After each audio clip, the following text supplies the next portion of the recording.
Alerte. Alerte. Attention, ceci n'est pas un exercice. Une alerte à la population est en cours. Veuillez suivre attentivement les instructions. Le chef doit s'imposer par l'exemple. Il est le modèle sur lequel ses collaborateurs tireront leur propre comportement. Un chef paresseux, tribaliste et voleur ne peut donner le bon exemple à ses collaborateurs. Madame, Messieurs, Boyaye, Boyaye, Ben Kouiza, venez écouter le général Jacques-Joachim Yombi Opango dans sa superbe appréciable des justes. Aujourd'hui, force est de constater que le vol, qui était dans notre société un phénomène de honte pour la famille et de bannissement au sein de la tribu, devient une source naturelle d'enrichissement. Vrai, mon général. Le Congo au bord de l'abîme. Denis Sassou Nguesso laissera un héritage désastreux pour le prochain président en 2026. Après plus de 40 ans de gouvernance sans partage, Denis Sassou Nguesso laisse un Congo exsangue et ravagé par des décennies de décisions aléatoires. Le pays est confronté à une crise brutale après 65 ans d'indépendance, conséquence directe de la gouvernance aventureuse de son dirigeant actuel. Une économie en ruine dépendante du pétrole et gangrenée par la corruption. Le Congo est asphyxié par une économie dépendante uniquement du pétrole, qui a permis à la corruption de s'épanouir. Les détournements de fonds publics sont colossaux, avec plus de 20 000 milliards de francs CFA volés au trésor public sans que le président ne daigne réagir. La dette publique dépasse largement les 115% du PIB, plongeant le pays dans une crise financière sans précédent, mettant le pays au bord de la faillite. Une société en déliquescence.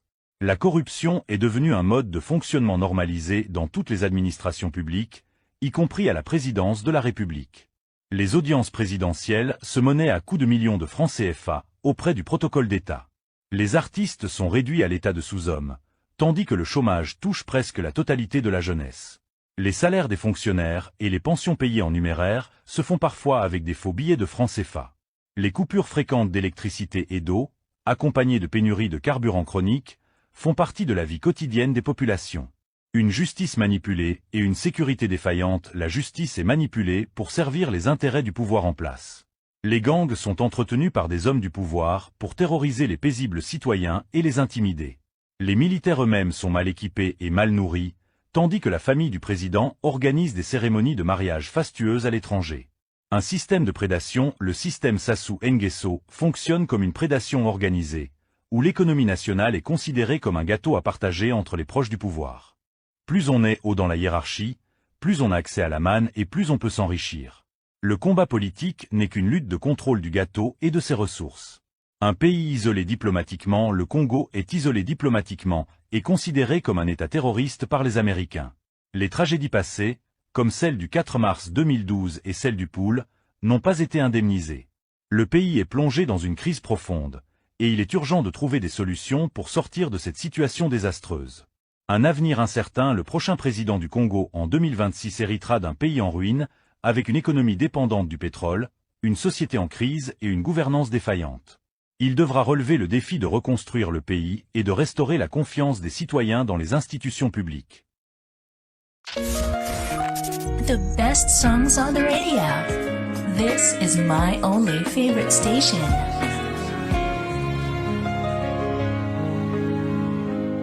Fends-tu avant de promesses brisées, un peuple enchaîné, des vies sacrifiées. Tu as régné dans l'ombre et la trahison, pendant que ton peuple criait sa désolation. Les caisses vidées, le trésor pillé, pendant que la faim grandissait, tu festoyais. Népotisme, corruption, ton héritage. Un pays en ruine, ton triste passage. 42 ans de ténèbres, de mensonges, de chaînes et de misère. Tu as vendu l'âme de la nation pour ton pouvoir, pour ta damnation. 42 ans de silence, mais aujourd'hui le peuple se réveille et avance. Ton règne de peur touche à à sa fin. La lumière viendra, c'est notre destin.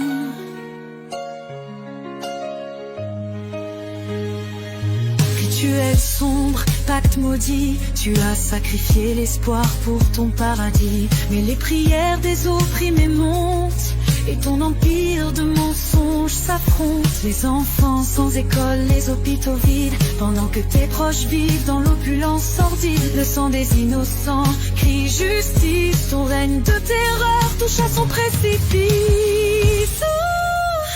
40 ans de ténèbres, de mensonges, de chaînes et de misère. Tu as vendu l'âme de la nation pour ton pouvoir, pour ta damnation. 40 ans de silence, mais aujourd'hui le peuple se réveille et avance. Ton règne de peur touche à sa fin. La lumière viendra, c'est notre destin. Le temps est venu de briser les chaînes, de renverser les murs, de laver les peines. Plus de peur, plus de silence complice. Le peuple se lève, justice sera faite. Ton héritage sera celui de la honte. Un nom maudit, une histoire qui compte. Car dans nos cœurs l'espoir renaît, pour un avenir libre sans regret. 42 ans de ténèbres, mais aujourd'hui nous brisons nos chaînes. Tu as vendu l'âme de la nation, mais nous reprenons notre destin.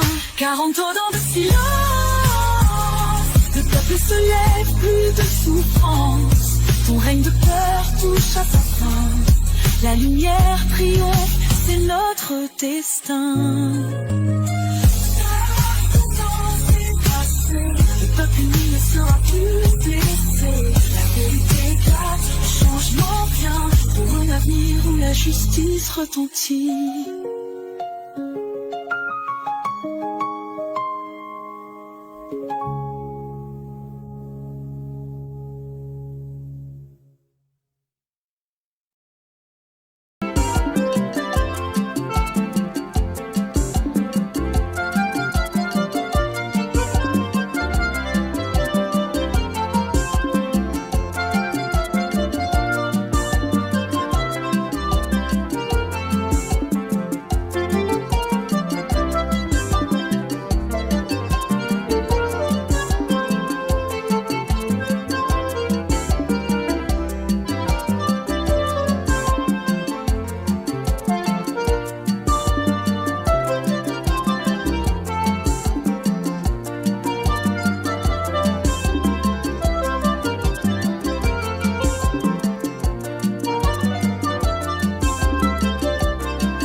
Est-ce qu'il suffit de ne plus obéir pour être libre? C'est la question que se pose Étienne de la Boétie dans le discours sur la servitude volontaire. Si tu ne connais pas ce texte, il a été écrit par un jeune homme de 18 ans en 1548. Et pourtant, il est toujours d'actualité parce qu'il questionne les mécanismes de la soumission et la légitimité du pouvoir. Je t'explique l'idée principale en 2-3 minutes. Dès la première page, la Boétie expose son projet. Je voudrais seulement comprendre comment il se peut que tant d'hommes, tant de nations, supportent quelquefois un tyran seul qui n'a de puissance que celle qu'il lui donne. Là déjà, il y a deux choses. Les hommes se disent contraints d'obéir à l'autorité, mais ils pourraient numériquement la renverser. Donc ce n'est pas comme ça que fonctionne le pouvoir. Un tyran n'a de puissance que celle qu'on lui donne. Donc dès le départ, c'est une clarification importante. La domination n'est pas quelque chose que l'on subit passivement, sinon il suffirait de la contester. La domination, c'est quelque chose qu'on participe activement à produire. C'est la servitude volontaire. Le sujet participe à la domination qu'il subit. Reste à savoir pourquoi. Pourquoi est-ce que l'on préfère se soumettre plutôt que d'assumer notre liberté? Étienne de la Boétie donne 3 explications. La première raison de la servitude volontaire, c'est l'habitude. Par la tromperie ou la violence d'un tyran, mais aussi la lâcheté et la médiocrité de certaines personnes, la tyrannie s'installe. Mais ensuite, c'est l'habitude d'obéir qui fait que la tyrannie reste. Ceux qui vivent depuis longtemps ou naissent dans une tyrannie ne savent plus ce qu'est la liberté, donc ils ne peuvent plus la désirer. N'ayant pas même vu l'ombre de la liberté et n'en ayant pas entendu parler, ils ne ressentent pas le malheur d'être esclaves. La deuxième raison qui fait que l'on accepte la tyrannie, c'est que le tyran distrait le peuple et le rend bête. La Boétie écrit « Tous ces peuples se laissent promptement allécher à la servitude pour la moindre douceur qu'on leur fait goûter. Les jeux, les farces, les spectacles et autres drogues de cette espèce étaient pour les peuples anciens les appâts de la servitude, le prix de leur liberté ravie, les outils de la tyrannie. » Ça me semble terriblement d'actualité. Et la troisième raison pour laquelle on se laisse soumettre, c'est que les tyrans usent d'artifices pour paraître plus intelligents, plus importants et donc plus légitimes à avoir le pouvoir. Et ça aussi, c'est très d'actualité. Donc Étienne de la Boétie ne nous accuse pas de nous laisser tyranniser et de ne pas vouloir être libres, non. Il nous invite plutôt à prendre conscience de la vraie nature du pouvoir pour s'en débarrasser. Parce qu'aucune tyrannie ne peut durer sans qu'à un moment ou un autre, on y participe. Non seulement en obéissant, mais aussi en faisant obéir les autres, en participant alors soi-même à la tyrannie. Et la fin du texte insiste beaucoup là-dessus. Pour Étienne de la Boétie, il existe des relais, des serviteurs du pouvoir qui l'aident parce que le pouvoir leur profite. Parce qu'ils préfèrent leurs petits intérêts personnels que l'émancipation collective. Mais alors qui sont ces serviteurs de la tyrannie? Alors certains le sont plus que d'autres, mais on l'est tous un peu parfois en réalité. Toutes les fois où on défend nos intérêts aux dépens des autres, où on ne respecte pas leur liberté, où on donne des ordres. Toutes ces fois, on entretient une tyrannie dont on est aussi la victime. Et c'est pas vraiment notre faute, car on est tellement habitué à la tyrannie qu'on finit par y participer. Mais il faut s'interroger, je me plains de l'injustice, mais quand est-ce que moi aussi j'y participe? Il y a donc une responsabilité collective, non pas de combattre la tyrannie, mais juste d'arrêter de la soutenir en refusant d'obéir et de faire obéir. Finalement, Étienne de la Boétie propose un programme moins ambitieux, mais très enthousiasmant contre la tyrannie. Ne pas cautionner la tyrannie et encore moins y participer. Et retrouver le désir de la liberté, notamment en s'éduquant. D'ailleurs, à la toute fin du texte, Étienne de la Boétie écrit « Apprenons donc, apprenons à bien faire, levons les yeux vers le ciel pour notre bonheur ou pour l'amour de la vertu. » Comme d'habitude, le texte est dispo en PDF sur mon profil TikTok. Donc pensez à vous abonner et surtout à repartager la vidéo, c'est super important. Et puis dites-moi en commentaire, d'après vous,